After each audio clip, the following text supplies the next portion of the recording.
Salutare tuturor! Azi aș vrea să vă vorbesc despre tijele florale ale sărăceniei. În fiecare primăvară, sărăcenia scoate prima dată tija florală, după care urmează să scoată și ulcioarele.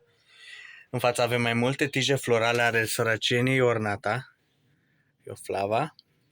Are mai multe tije florale, care nu sunt foarte înalte. Cred că are în jur de 10 tije. Așa. Trecem mai departe la alata Red Throat, variația rubro perculata. Aici avem o altă alata Tall Yellow Pitchers. Aici avem Leucophila Typical, Leucophila Green and White. Aici am câteva ghivece pe care le-am pus astăzi. Aici avem semințe de Biblis liniflora, Finlaysoniana, Roraima, Admirabilis, Capillaris, Binata, Ascendens, Sesifolia, semințe de Drosera, cu excepția Biblis liniflora, așa. Trecem mai departe la Sarracenia Murray Brooks Hybrid. Aici avem o flava variația Tropurpureal Red, o floare aproape deschisă, o floare deschisă de la Flava Val Goldie. Variația Goldie are două tije cu floare, o floare deschisă, a doilea boboc e aproape deschis. Aici avem 2, 3, 4, 5, 6 tije de floare la Flava variația Cuprea. La Leucophila Citronella avem o singură tijă și asta foarte înaltă.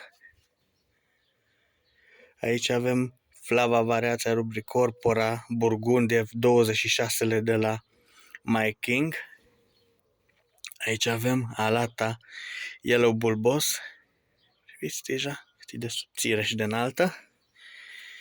Aici avem Sarracenia Murray Liliana, iar o tijă foarte, foarte înaltă. Așa, aici avem Leviatanul cu 3 tije florale. Priviți cât e de înaltă tija asta, wow! Aici o tijă mai mică avem de la Leucophila Ixaurus. Aici Tigo, plantă comună la noi în magazine. Așa, avem Adrian Slack cu 3 tije.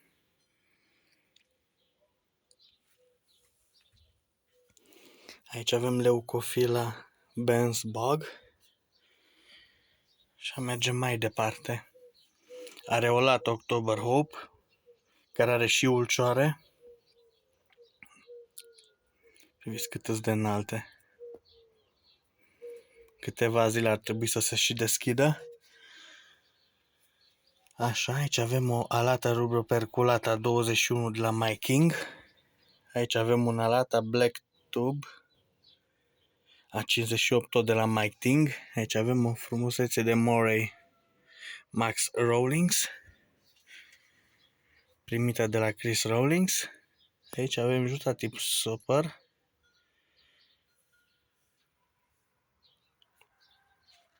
Așa.